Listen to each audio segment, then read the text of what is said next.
Donc bonjour à toutes et à tous, merci de nous rejoindre pour ce webinaire dans lequel on va parler du coup des campagnes Google Ads.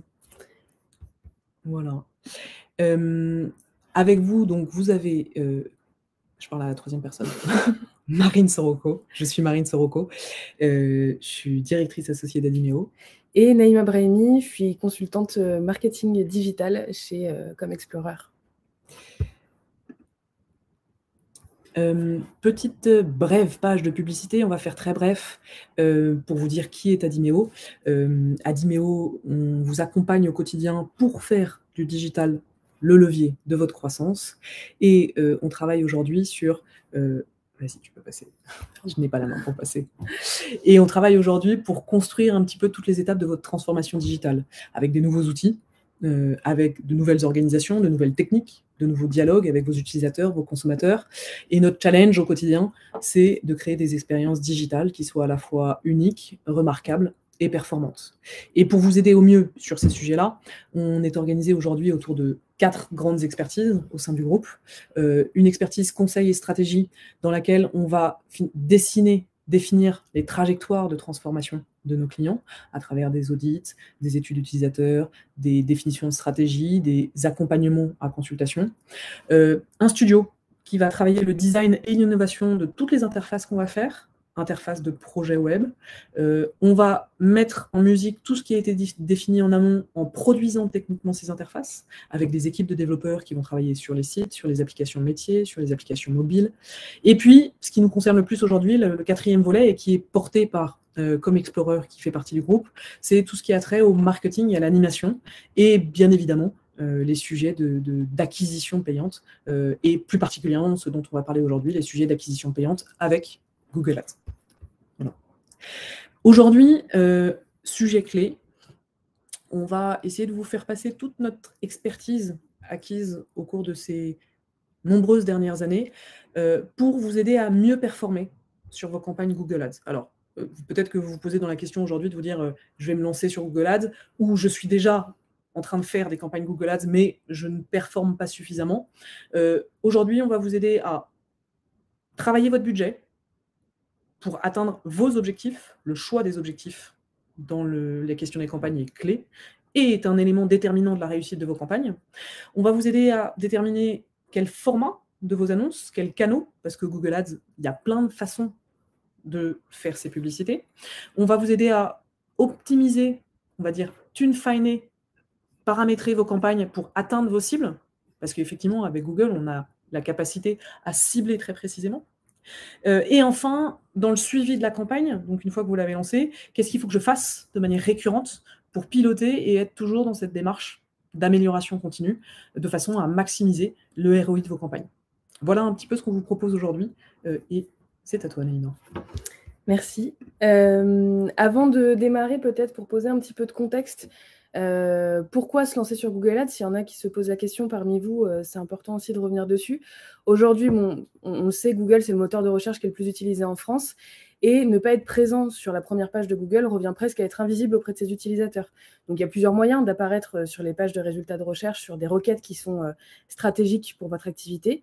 Il y a à la fois le référencement naturel, mais du coup qui est dans une temporalité un petit peu plus longue, et du coup Google Ads qui permet vraiment d'aller se positionner dans les toutes premières positions sur le moteur de recherche.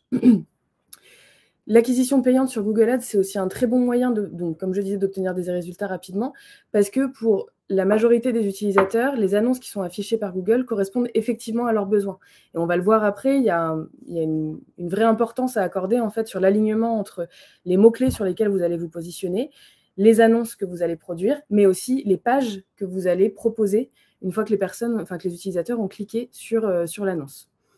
Et enfin, ce qu'on constate aujourd'hui, c'est que le taux de clic moyen sur une annonce Google Ads se situe entre 5 et 7%, ce qui permet quand même de driver pas mal de trafic vers votre site et du trafic plutôt qualifié, puisqu'il y a en tout cas, vos annonces répondent à un vrai besoin et une vraie recherche des utilisateurs. Donc ça, c'est plutôt pour poser un petit peu le contexte. Avant de démarrer aussi, je voulais revenir sur les étapes à suivre pour pouvoir lancer une campagne Google Ads. Donc, on va les détailler juste après, mais la première étape qui est vraiment clé, ça va être de définir l'objectif de votre campagne. Déjà, de définir qui est-ce que vous souhaitez toucher, Et surtout, qu'est-ce que vous voulez atteindre comme objectif avec cette campagne? Est-ce que le but, c'est de donner de la visibilité à votre marque ou à un produit? Est-ce que ça va être d'augmenter le trafic sur votre site? Est-ce que ça va être de générer des leads, de générer des achats directement en ligne? Et donc, c'est se poser ces questions-là à l'initial, c'est ce qui va vous permettre à la fois de définir vos objectifs, donc créer les conversions en fait, qui vont pouvoir permettre de mesurer le succès de vos campagnes, et in fine, de pouvoir mesurer concrètement le ROI de vos campagnes. Donc ça va être la première étape. La deuxième étape, ça va être de venir définir votre budget et donc votre stratégie d'enchère. Et on le verra, votre stratégie d'enchère, elle est directement reliée à votre objectif de campagne. Vous allez pouvoir ensuite commencer à structurer votre campagne. Donc, identifier les mots-clés si vous passez par du search, identifier les audiences si vous faites du display ou du retargeting. Et on verra un petit peu les définitions de ces mots juste après. Choisir les emplacements de diffusion de nos annonces et aussi créer les annonces avant de pouvoir implémenter et lancer la campagne. Mais ça ne s'arrête pas là, comme le disait Marine juste avant. Il va y avoir un fil rouge en fait tout au long de votre utilisation de Google Ads. Ça va être d'optimiser régulièrement pour s'assurer de toujours provisionner le budget là où il est le plus pertinent et toujours essayer d'aller chercher de meilleures performances et atteindre vos objectifs. Donc, la première étape, ça va être de sélectionner l'objectif de votre campagne. Donc, comme je le disais, ils peuvent être multiples. On peut choisir de faire une campagne plutôt orientée notoriété pour du coup donner de la visibilité à sa marque ou à son produit, faire une campagne d'acquisition, de génération de leads ou faire une campagne pour du e-commerce sur de l'achat en ligne, par exemple.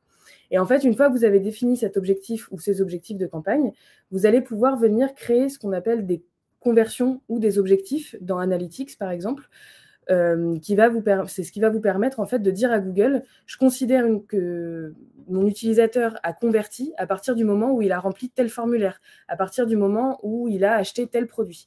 Et en fait, c'est en paramétrant ces objectifs-là que Google va pouvoir comprendre et surtout mieux répartir votre budget par rapport à ce qui convertit réellement ou pas. Donc, c'est hyper important à l'initiale de la campagne de vraiment définir vos objectifs. Alors, vous pouvez le faire dans Analytics, vous pouvez le faire via Google Tag Manager, mais vous pouvez aussi le faire directement dans Google Ads. Il faudra simplement, en fait, peu importe la solution que vous choisissez parmi ces trois-là, mais il faudra rajouter le code de tracking Google Analytics sur votre site si ce n'est pas déjà fait. Et ensuite, vous pourrez créer vos conversions directement depuis Ads ou Analytics. Donc ça, c'est vraiment une étape cruciale pour mesurer le ROI de vos campagnes. Ensuite, selon l'objectif que vous allez choisir, vous allez pouvoir choisir une stratégie d'enchère directement sur Google Ads. Donc, si par exemple, votre objectif, c'est plutôt un objectif de notoriété, vous allez vouloir, ou un objectif de trafic plutôt, vous allez vouloir attirer des visiteurs sur votre site. Et dans ce cas-là, votre stratégie d'enchère, ça va être de maximiser les clics. Et on va passer par une stratégie donc de coût par clic, où vous allez pouvoir dire à Google, moi, mon objectif, c'est de faire le plus de clics possible avec un budget de temps, de 9 centimes, de 12 centimes, de 15 centimes, selon la concurrence qu'il y a sur vos mots-clés. Donc ça, c'est si vous voulez attirer du trafic sur votre site. On va ensuite avoir une stratégie d'enchère sur les impressions. Donc là, le but, ça va être de faire le maximum d'affichage. Donc d'avoir votre campagne, enfin votre annonce en tout cas, qui va s'afficher sur les pages des résultats de recherche le plus de fois possible par rapport à l'enchère que vous allez fournir à Google. Donc là, on est vraiment sur un objectif et une stratégie d'enchère pour valoriser la notoriété. Ensuite, la priorité aux conversions, c'est souvent celle qui est la plus sélectionnée puisque le but, c'est de générer des leads ou des achats en ligne. Et là, donc, on va pouvoir avoir un système d'enchères qu'on appelle au coût par action, donc le CPA, où vous allez pouvoir dire à Google, moi, mon coût maximal par lead, ça va être, je ne sais pas, 50 €. Et vous dites à Google, il va falloir que j'ai le plus de conversions possible, à 50 € la conversion. Et enfin, il y a un dernier système d'enchères là, qui est plutôt spécifique à YouTube pour le coup, puisque ça va être la priorité aux vues. Et donc, un système d'enchères au coût par vue qui va permettre d'évaluer le niveau d'intérêt de la cible et de ne payer que lorsque les personnes auront vu votre vidéo à 100%. Ce qui fait que YouTube aujourd'hui reste un levier qui est assez abordable parce que vous ne payez que quand les gens voient la vidéo en entier.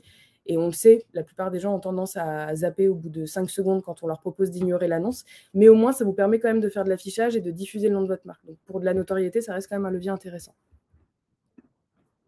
Et justement, comment tu définis le coût par clic ou le coût par vue ou... Bah ça va dépendre un petit peu aussi de votre business model à vous. Si vous vendez un logiciel avec une licence à 150 € par mois, vous n'allez pas avoir les mêmes possibilités en termes de coût par lead qu'une boîte qui vend du service à 20 000 € par exemple. Donc l'idée, ça va être d'arriver, et ça fait une très bonne transition sur le budget justement, ça va être d'arriver à définir quel est votre budget maximal, combien vous pouvez dépenser pour acheter un lead. Et qu'est-ce qui est raisonnable pour vous par rapport à votre marge, par rapport à votre business model. Et ça, c'est très important de se poser la question en amont aussi, parce que c'est vraiment ça qui va vous permettre de savoir combien vous allez dépenser sur Google. J'imagine qu'il y en a peut-être certains d'entre vous qui se disent « je peux allouer 1 500, 2 000 € de budget sur Google », mais l'idée, ça va être de se dire « mais avec ces 2 000 € ou ces 1 500 € de budget mensuel sur Google, concrètement, combien je peux générer de clics et derrière, combien je peux générer de leads ». Donc, quand vous partez de zéro, en général, c'est assez difficile de savoir combien est votre taux de transformation sur ce type de levier. Après, vous pouvez vous baser sur de l'existant, savoir quel est votre taux de conversion avec vos landing pages, par exemple, ça peut vous donner une idée. Quel est votre taux de conversion sur des emails transactionnels. Enfin, il faut essayer de vous inspirer aussi de votre existence si vous n'en avez pas encore sur Google Ads pour vous dire, avec 2 000 € de budget, je vais pouvoir générer 10 000 clics. Sur ces 10 000 clics, je sais que j'ai un taux de conversion de temps. Et du coup, in fine, je vais pouvoir avoir tant de leads potentiellement. Après, ça reste théorique au début. Le but, c'est quand même d'expérimenter.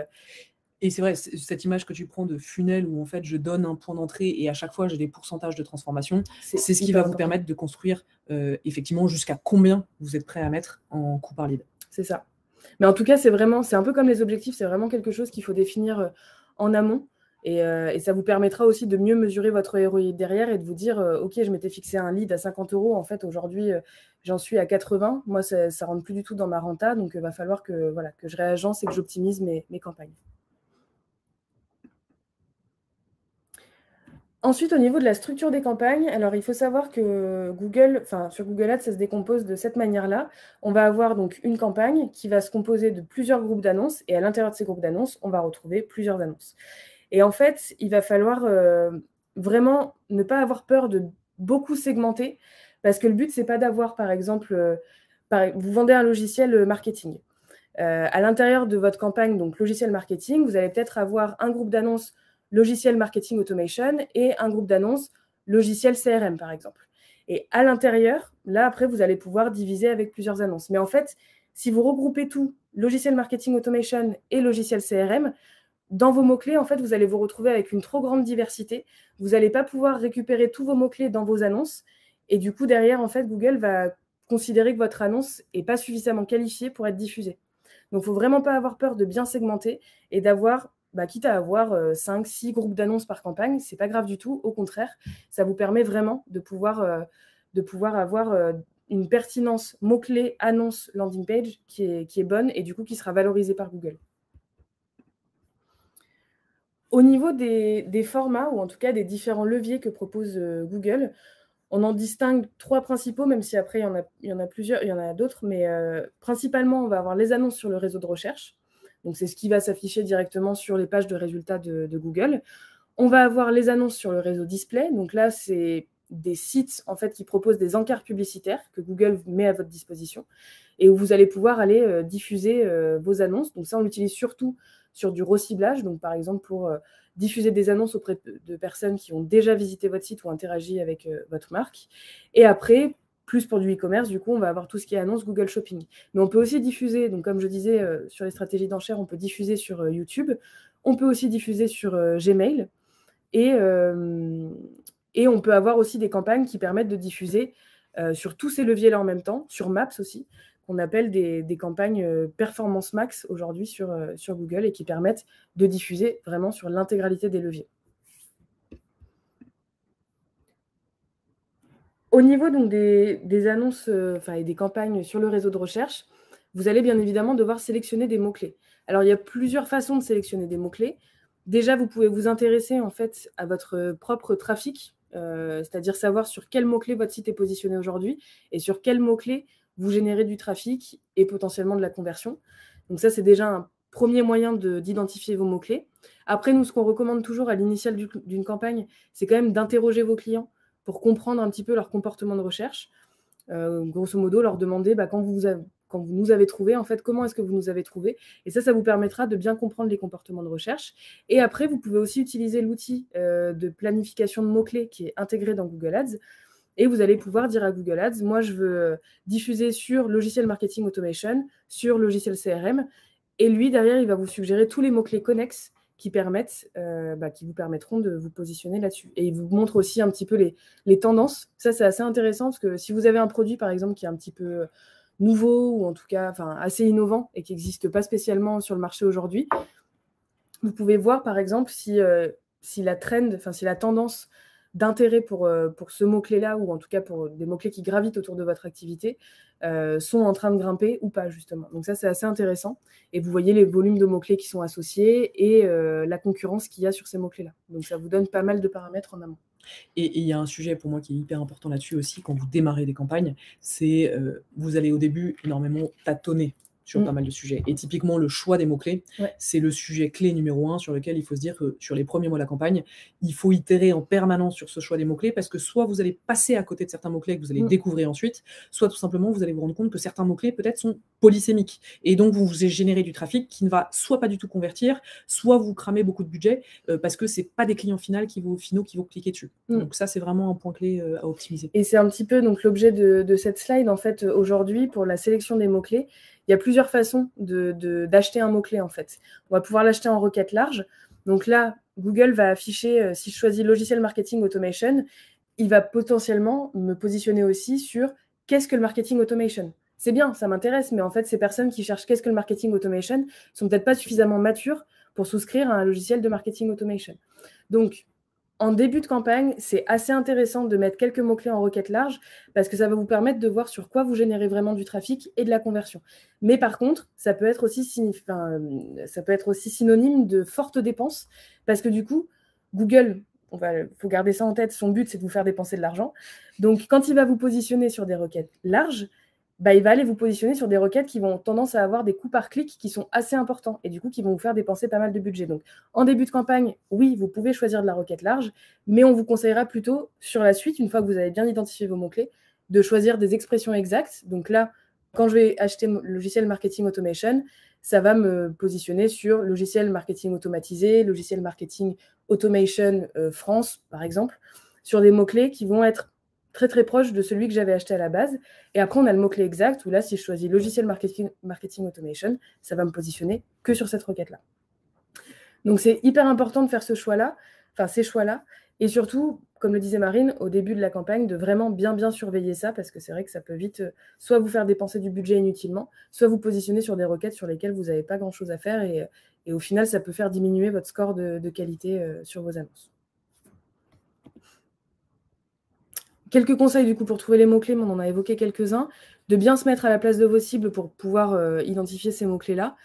De sélection. Et donc, pardon, je me permets, et donc si vous n'avez pas travaillé vos cibles, pourquoi pas travailler sur des logiques de persona et de parcours, qui sont d'autres sujets qu'on aborde dans d'autres webinars où vous trouverez de la documentation sur le site comme Explorer, mais qui sont vraiment des méthodes de recherche utilisateur qui vont vous permettre de sortir de vos biais existants et de votre vocabulaire qui vous est propre, mais qui n'est peut-être pas celui de vos clients. Tout à fait. Vous pouvez aussi donc sélectionner des mots-clés qui vont être très précis pour certaines catégories de cibles ou de produits, et après avoir des campagnes un petit peu plus larges, justement pour aller identifier d'autres requêtes qui pourraient être intéressantes et qui seraient un peu moins spécifiques.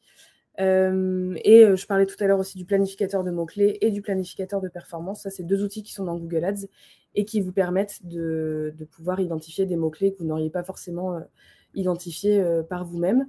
Et dernier point aussi qui est très important, de toujours optimiser les mots-clés grâce aux termes de recherche. En fait, dans Google Ads, on va avoir 2 parties différentes. Il y a à la fois les mots-clés, donc là, c'est ceux que vous avez sélectionnés et sur lesquels vous voulez vous positionner. Et on va avoir ce qu'on appelle les termes de recherche. Et les termes de recherche, c'est ce que les utilisateurs ont tapé dans Google et qui a permis l'affichage de votre annonce. Et en fait, plus vous allez surveiller les termes de recherche, plus vous allez pouvoir rajouter de mots-clés dans vos campagnes et vous dire, en final, ce mot-clé-là, je ne l'avais pas du tout identifié. Par contre, il a été souvent tapé par les utilisateurs, ça m'a généré du trafic et ça m'a généré des transactions. Là, vous le rajoutez directement dans les mots-clés de votre campagne.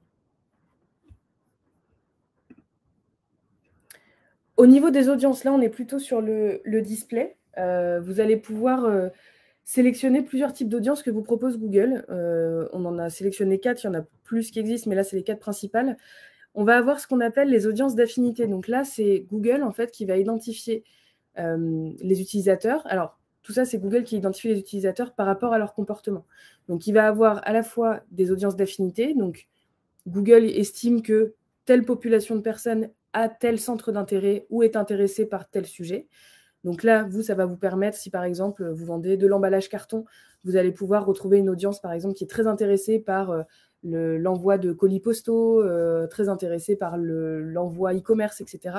Là, vous pouvez aller vous positionner dessus et du coup, vous savez que vous avez une audience qui est déjà sensibilisée à ce sujet-là.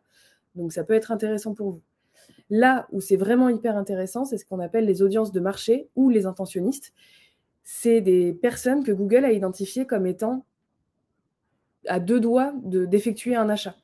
Donc, si par exemple, vous vendez des voyages en Espagne, Google va être en capacité de trouver des audiences de personnes qui ont fait beaucoup de recherches sur l'Espagne, sur les billets d'avion, voilà, et qui vont être intéressées par, et vraiment à 2 doigts d'acheter un voyage, un billet d'avion ou autre. Donc ça, c'est vraiment, si vous trouvez une audience de marché très proche de votre activité, n'hésitez pas, une campagne display avec une audience de marché, ça marche en général très très bien parce que l'audience est quand même très qualifiée et très bien ciblée. On va avoir ensuite ce qu'on appelle les audiences similaires. Donc là, c'est Google en fait qui va arriver à identifier des personnes qui ont le même comportement et ou les mêmes critères démographiques que des personnes qui ont déjà converti ou qui ont déjà visité votre site ou qui ont le même comportement que vos clients, parce que vous pouvez aussi charger des listes de clients dans Google. Donc voilà, là l'idée c'est vraiment d'aller toucher des audiences qui sont similaires à des personnes qui convertissent déjà. Donc ça c'est du côté de Google et c'est lui qui vous propose cette audience-là. Et après, plus classiquement, on a ce qu'on appelle donc l'audience de remarketing ou de reciblage qui va permettre donc d'aller toucher des utilisateurs qui ont déjà interagi avec votre site, soit avec votre site au global, soit avec une partie de votre site. Et ça aussi c'est assez intéressant. Là, ce qu'il faut, en tout cas, nous, ce qu'on vous recommande, c'est si vous trouvez une audience de marché, foncez. Et pour toujours rester un petit peu dans l'esprit de vos cibles, ne pas hésiter à mettre aussi en place, sur le long cours, une campagne de reciblage. Ensuite, comment créer une annonce efficace ? Il y a pas mal de choses à savoir. Déjà, le quality score, donc c'est ce que j'en parlais un petit peu avant, ça va être le score que Google va attribuer à votre publicité. Et plus il va être élevé, plus Google va se dire « votre annonce est pertinente, du coup, je vais la diffuser ». Par contre, plus il est bas, moins vous allez diffuser. Donc ça, c'est assez important. Et surtout, d'avoir une vraie pertinence, un vrai alignement entre le mot-clé, l'annonce et la landing page. Si, par exemple, vous avez 10 mots-clés dans votre groupe d'annonces et qu'il n'y en a aucun qui apparaît dans l'annonce, vous pouvez être sûr que votre annonce, elle ne sera pas diffusée par Google. Et c'est pour ça que je revenais tout à l'heure sur le fait que c'est très important de segmenter, parce que si vous avez trop de mots-clés, vous n'allez pas tous pouvoir les faire apparaître dans votre annonce, et du coup, Google va les dévaloriser. Il faut rester simple, direct, avec un vocabulaire courant. Pas hésiter à ajouter des appels à l'action, des chiffres. Si vous avez la possibilité de communiquer sur vos tarifs, par exemple, ou sur des délais, il ne faut pas hésiter à le mettre directement dans les annonces. Utiliser des majuscules en début de mots, notamment pour les titres. C'est un facteur qui augmente aussi le taux de clic sur les annonces. Exploiter le modèle AIDA, donc c'est un modèle qui permet vraiment à la fois d'attiser la curiosité des cibles, de les inciter à l'action et de vraiment les faire passer à l'action et donc les inciter au clic. Paramétrer aussi des extensions d'annonces, c'est très important. Aujourd'hui, il en existe beaucoup de sortes. Il y a des extensions de liens qui permettent de rajouter des liens vers des produits spécifiques ou vers des services spécifiques. Il y a des extensions aussi d'images qui vont permettre de pouvoir détacher un peu votre annonce du lot. On peut rajouter des extensions numéro de téléphone, de services. Et récemment, Google a développé une extension aussi qui s'appelle formulaire pour prospects. Alors, à titre, pour ce qui nous concerne, on l'a déjà testé avec des clients. Aujourd'hui, en fait, c'est pas encore vraiment rentré dans les habitudes des utilisateurs de directement remplir un formulaire depuis la page des résultats de recherche.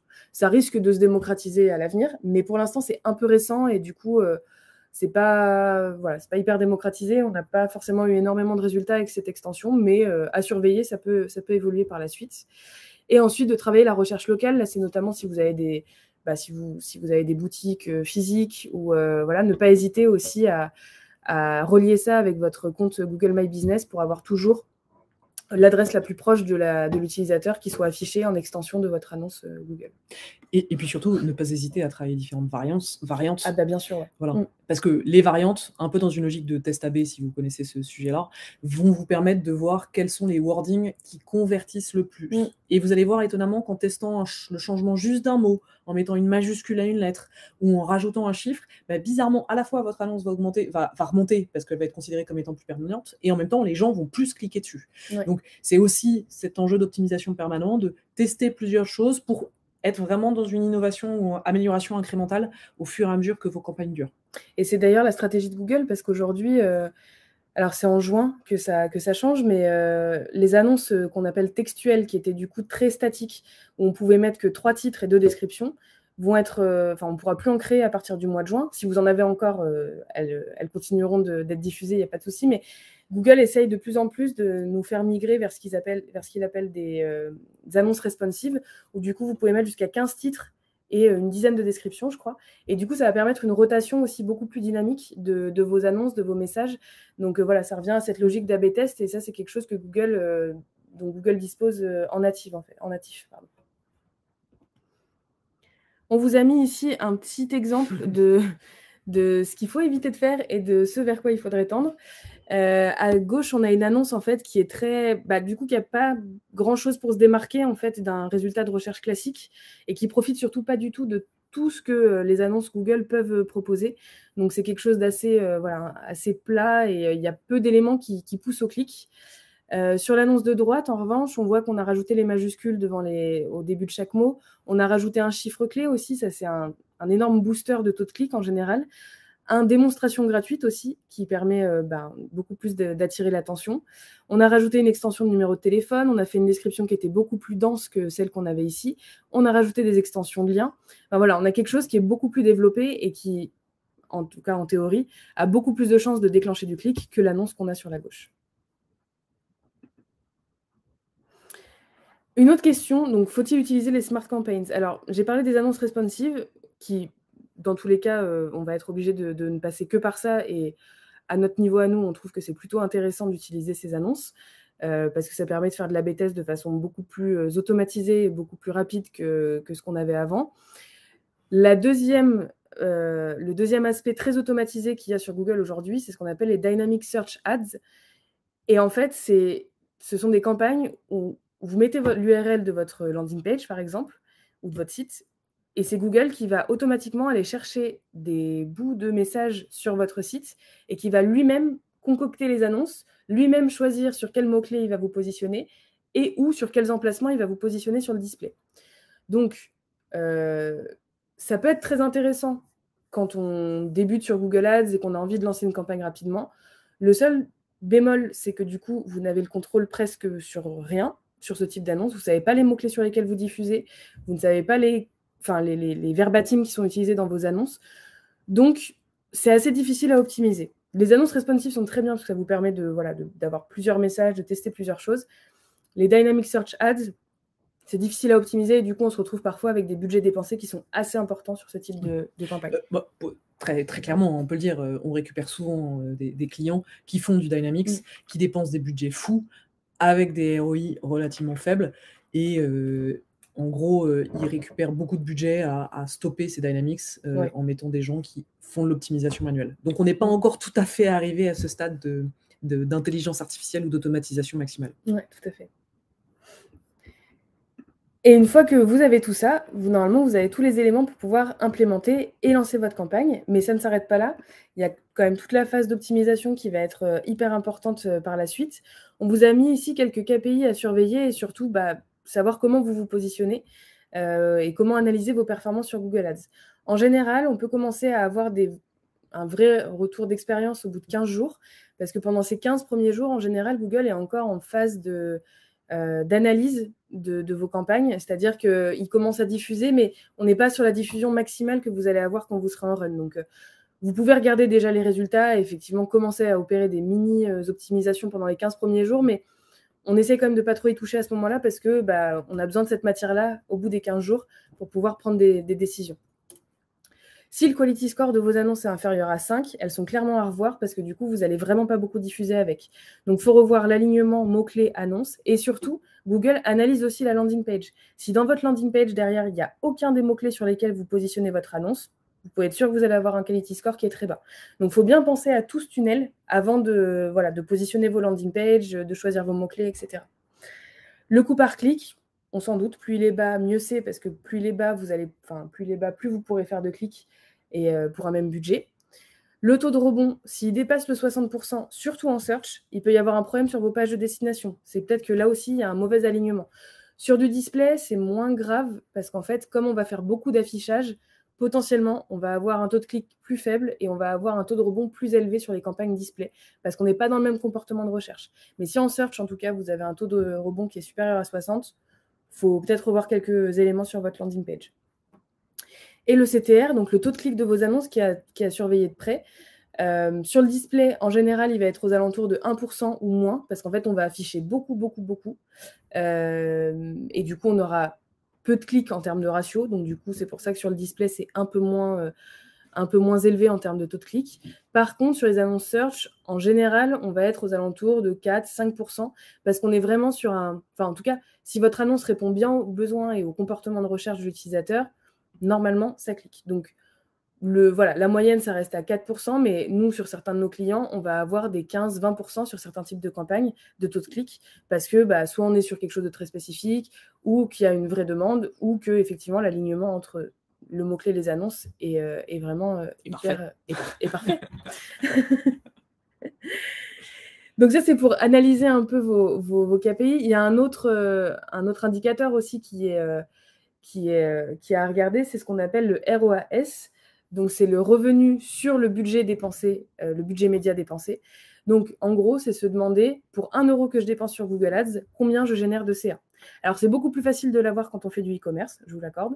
Là, ici, sur ce qu'on voit, donc c'est un de nos clients, pour 1 euro investi en budget pub sur Google Ads, on génère, par exemple, 23,65 € de revenus. Donc, on est quand même sur un ratio qui est très important.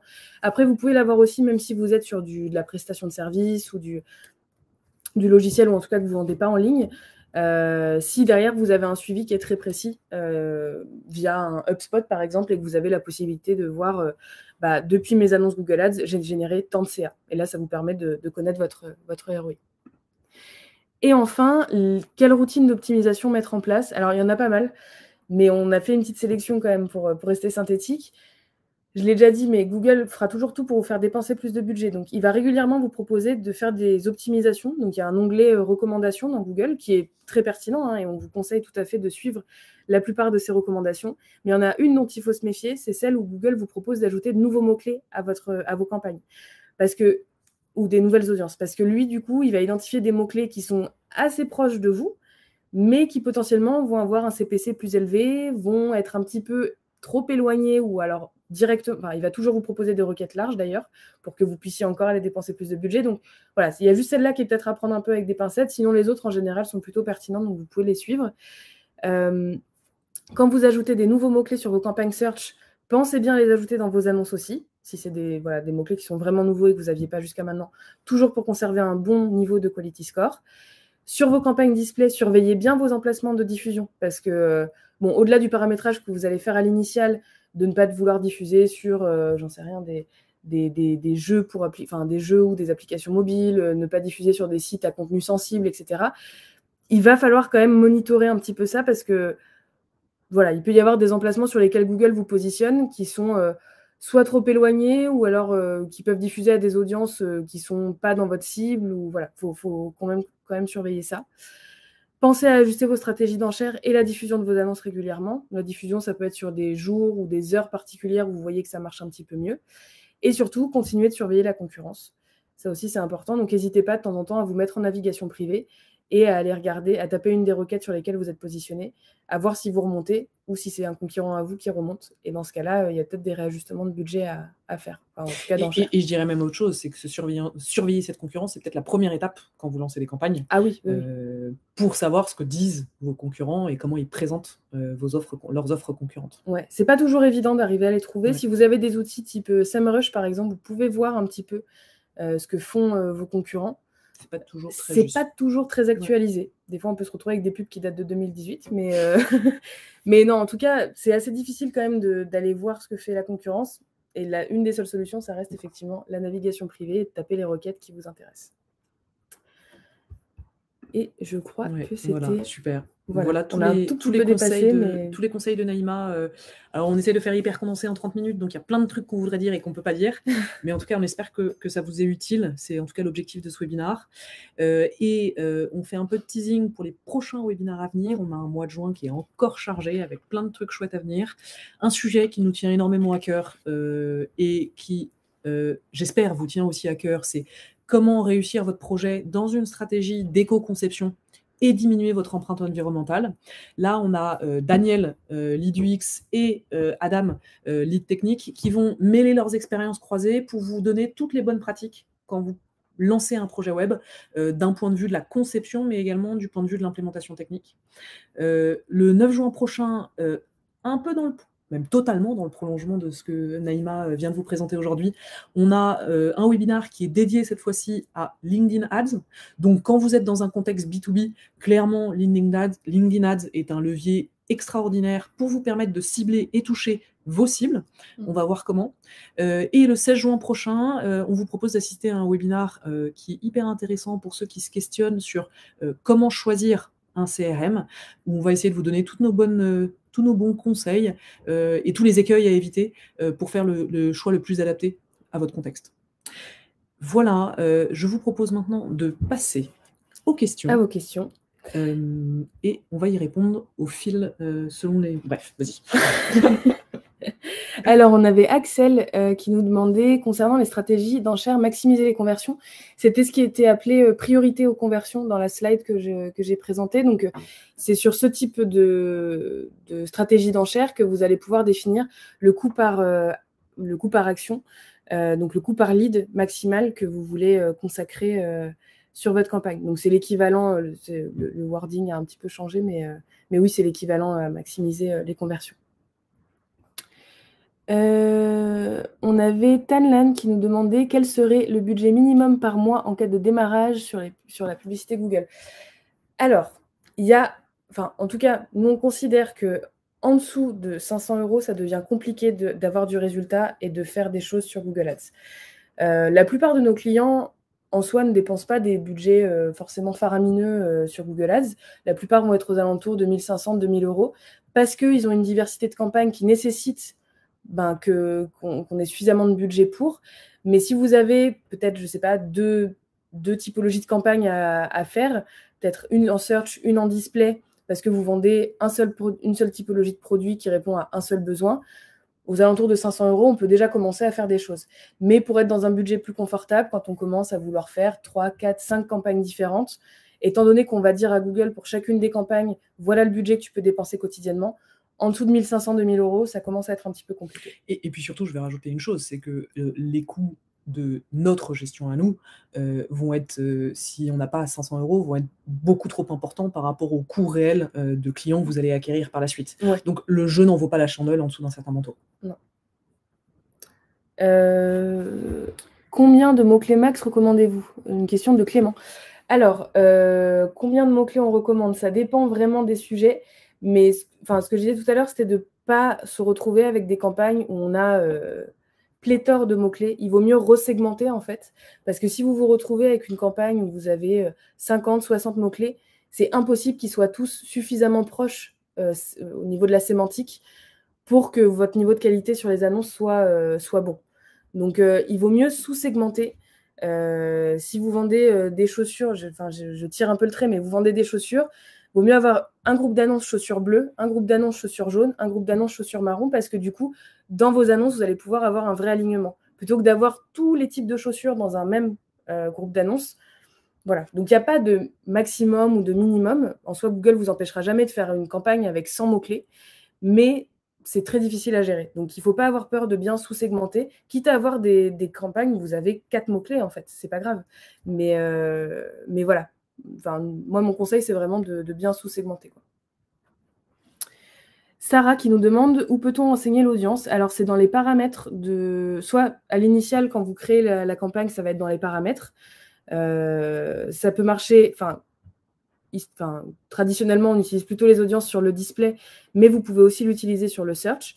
C'est-à-dire que si, par exemple, vous voulez vendre qu'à des personnes qui sont déjà venues sur votre site, vous pouvez ne faire des annonces sur le réseau de recherche qui seront affichées qu'aux personnes qui sont déjà venues sur votre site. C'est un exemple.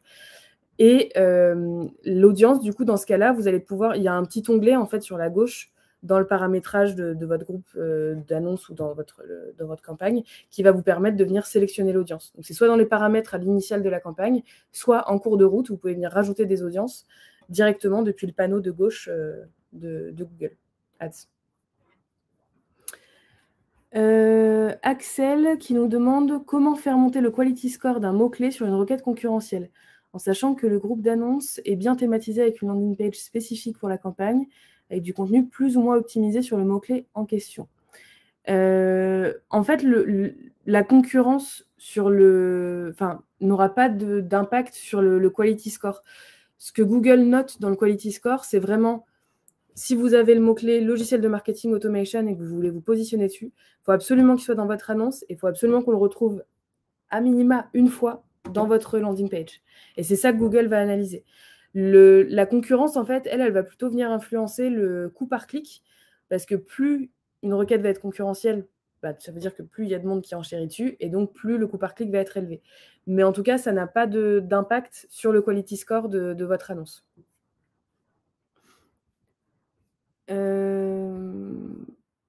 Anas qui nous demandait si le replay sera disponible. Oui, il vous sera tous envoyé. Elsa qui nous demandait quelle est la durée optimale d'une campagne. Alors, comme je le disais, en dessous de 15 jours, c'est difficile de voir les résultats et de savoir si ça prend une bonne direction ou pas. Après, moi, j'ai envie de vous dire, si vous avez une campagne qui marche, laissez-la tourner. En fait, avoir des dates de début et des dates de fin hors d'un cadre promotionnel, par exemple, vous avez les soldes ou ce genre de choses, ça n'a pas vraiment de... Enfin, voilà. Si c'est vraiment quelque chose qui est lié à des dates, oui, faites une date de lancement, une date d'arrêt. Mais par contre, si vous avez une campagne qui marche et que vous avez toujours le budget pour l'alimenter parce qu'elle vous génère des leads, parce qu'elle vous génère la notoriété... Après, l'autre question aussi, c'est qu'il ne faut pas s'arrêter au bout de 15 jours parce que ça ne marche pas. C'est-à-dire que vous allez nécessairement, et c'est toujours le cas, il n'y a jamais un cas où ça se produit, où on tombe juste dès le premier coup, espérer avoir un résultat optimal avant 2-3 mois, je dis ce chiffre-là sous ton contrôle de campagne, c'est impossible parce qu'en fait, les premiers mois sont consacrés à l'ajustement et ça nous est déjà arrivé d'avoir des campagnes avec des coûts et des ROI très mauvais sur le premier mois, sur le deuxième mois, et puis on craque le truc le troisième mois. Parce qu'on a trouvé le bon wording, parce qu'on a trouvé les bons mots-clés, parce qu'on a trouvé le bon système d'enchères. Donc il faut aussi accepter au début pardon l'expression, de cramer un tout petit peu de budget pour se dire vraiment c'est bon, je peux y aller. Ouais, tout à fait. Et puis il ne faut pas avoir peur d'aller tester de nouvelles choses et faut pas rester bloqué quoi, sur quelque chose qui ne fonctionnerait pas bien ou voilà, faut essayer d'aller chercher des solutions ailleurs. Si on voit qu'il y a un groupe de campagne par contre qui, à un moment, on a testé plein de choses, ça marche pas du tout, c'est peut-être qu'en fait le trafic il n'était pas au rendez-vous et il vaut mieux se positionner sur un autre de vos produits ou sur un autre de vos services parce qu'en fait là il y a de la demande. Si vous voyez qu'il y a une campagne, vous avez mettons 3 campagnes, il y en a une qui génère 25 leads par mois et l'autre qui en génère 2, peut-être se poser des questions sur la réallocation du budget. Donc voilà, faut rester agile, faut pas avoir peur de faire des changements, mais effectivement, quand il y a une campagne qui marche et qu'on a réussi à craquer le truc, autant la laisser continuer. Et si vous avez toujours le budget pour, autant la laisser continuer. Sarah qui nous demande où voir le quality score. Le quality score, en fait, il s'affiche quand vous arrivez sur votre panneau de gestion Google. Vous allez avoir du coup toutes vos campagnes qui vont s'afficher. Et là, vous allez avoir déjà un premier indicateur qui est le taux d'optimisation de votre campagne, qui est de 0 à 100%. Ça, c'est Google qui l'évalue. Et selon les recommandations qu'il va vous faire, vous allez pouvoir le faire réaugmenter. Donc, l'idée, c'est de jamais descendre en dessous de 90. Et derrière, sur chacune de vos annonces, vous allez avoir une colonne dans laquelle vous allez avoir qualité de l'annonce. Donc avant, c'était en chiffres, maintenant, c'est médiocre, moyenne, bonne ou excellente. Et l'idée, c'est de jamais tomber en dessous de bonne, quoi.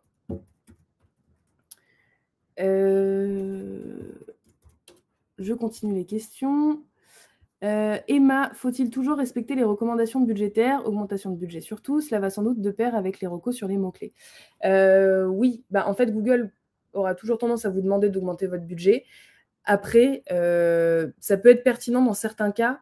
Comme je l'évoquais, par exemple, vous avez une campagne qui marche très bien, une qui marche moins bien. Il ne faut pas hésiter à réallouer du budget. Et du coup, il se peut que Google identifie ça. Donc, non, il ne faut pas toujours les respecter. Et dans tous les cas, c'est vous qui restez maître de votre budget. Donc, il n'y a aucune obligation là-dessus. Lui, il vous fait ces suggestions-là parce que ça va dans son sens, quoi. Axel, la stratégie maximiser les conversions fait parfois exploser le CPC. Que faire dans ces cas-là? Alors, en fait, ces stratégies d'enchères, elles sont assez intéressantes parce que ça reste de l'algo, ça reste un petit peu d'intelligence artificielle de la part de Google. Par contre, ce qu'on a pu voir, et c'est très vrai ce que vous dites, c'est que ça fait parfois exploser le CPC. Il ne faut pas avoir peur, en fait, de revenir sur une stratégie maximiser les clics pour pouvoir donner à Google votre CPC maximal. Et dans ce cas-là, ça va vous faire énormément baisser votre budget, mais ça n'empêchera pas votre campagne de marcher. Et vous générerez quand même des conversions. Parce que, mine de rien, plus vous allez avoir de clics, plus vous allez potentiellement avoir de leads. Donc, vous pouvez très bien revenir sur une stratégie maximiser les clics. Où vous dites à Google, par contre, moi, mon CPC max, c'est 10 centimes. Et dans ce cas-là, vous êtes sûr de ne plus exploser vos CPC et vous continuerez de faire des conversions. Donc, si vous voyez vraiment que ça ne marche pas et que vous ne maîtrisez plus du tout vos CPC, n'hésitez pas à faire ça. Laurent, un webinaire avec du concret utile suffisamment rare pour être souligné. Merci beaucoup. Elsa, budget minimum de 500 € aussi lorsque l'on souhaite uniquement, par exemple, augmenter son taux de vue sur une vidéo YouTube sans avoir un achat derrière en particulier. C'est-à-dire, est-ce que 500 € c'est suffisant si on souhaite juste afficher sur YouTube? Après, sur YouTube, les coûts sont assez faibles. Donc, si c'est une campagne un peu ponctuelle et que c'est simplement pour faire de la notoriété ou augmenter un taux de vue, on peut peut-être même descendre en dessous de 500 € parce que pour le coup, les coûts sont vraiment les coûts par vue sont très, très faibles sur YouTube. Mélanie, une petite question. Oui. Nous proposons des applications et faisons 2 campagnes. Une avec nos mots-clés produits et une sur les mots-clés concurrents. Aïe, aïe, aïe. Est-ce une bonne pratique? Vaut-il mieux pas mutualiser les deux? Sur ma campagne concurrente, je n'ai que des mots-clés de marques concurrentes. Alors, sur ce sujet-là, Google n'interdit pas formellement. En revanche, vous pouvez être déclaré par votre concurrent comme faisant une utilisation abusive. Et en fait, vous avez la possibilité sur Google de remplir un formulaire qui vous permet d'autoriser un certain nombre de noms de domaine autorisés à utiliser votre marque. Donc aujourd'hui, ça veut dire que votre concurrent n'a pas fait cette démarche-là. En revanche, vous pouvez être pénalisé à tout moment parce que vous l'avez fait. Et en plus de ça, cette stratégie, elle est un petit peu compliquée du point de vue utilisateur parce qu'en fait, alors je ne connais pas vos stats, mais j'imagine que sur cette campagne-là, vous avez quand même un taux de rebond qui est assez important. Ça le fait souvent, par exemple, si on cherche une marque en particulier, qu'on arrive sur le site d'une autre marque, en fait, on part tout de suite parce que quand on est dans ce comportement de recherche-là, de chercher une marque directement, c'est que la notoriété de la marque est suffisante et qu'en tout cas, le lead est suffisamment au courant de ce qu'il recherche pour vouloir aller sur... Si par exemple, il veut aller sur le site d'Adimeo, il ne veut pas aller sur le site sur un autre site d'agence. Donc en fait, c'est un petit peu délicat comme stratégie. Nous, on ne la recommande pas. Faire des campagnes de branding avec votre nom de marque, ça, c'est très bien. Mais par contre, sur les campagnes des noms concurrents, voilà, c'est pas... Et comme le disait Marine, Google ne l'interdit pas, mais par contre, il peut restreindre la diffusion sur vos annonces. Donc, ce n'est pas forcément là où vous aurez le plus de résultats. Alors, j'ai peut-être loupé un truc. Laurent, je ne sais pas s'il y avait une question sur la démarche exploratoire de recherche d'audience, si vous voulez compléter dans le chat. Fanny, quand nous avons des mots-clés avec 0 clic, faut-il les enlever pour rendre l'annonce plus pertinente? Non, pas forcément, parce qu'en fait, ça ne vous fait pas dépenser de budget et on ne sait jamais, peut-être qu'un jour, ça déclenchera un clic. Donc, ce n'est pas dérangeant. Après, si votre campagne est 80% de mots-clés qui font 0 clic, là, il faut peut-être revoir un peu l'axe de la campagne. Mais par contre, non, ce n'est pas dérangeant. Si ça fait 0 clic, ça ne vous fait pas dépenser de budget. Vous n'avez rien à perdre. Si notre budget est inférieur à 500 € par mois pour des articles d'équipement de la personne, est-ce que ça a un sens d'essayer d'être présent sur Google Shopping? En fait, sur Google Shopping, la logique est un peu différente parce que là, on va pouvoir avoir un ROI qui se mesure directement. Les 500 €, on parlait peut-être plus de stratégie de vente de services ou de prestations intellectuelles où là, on est sur des cycles de vente un peu plus longs.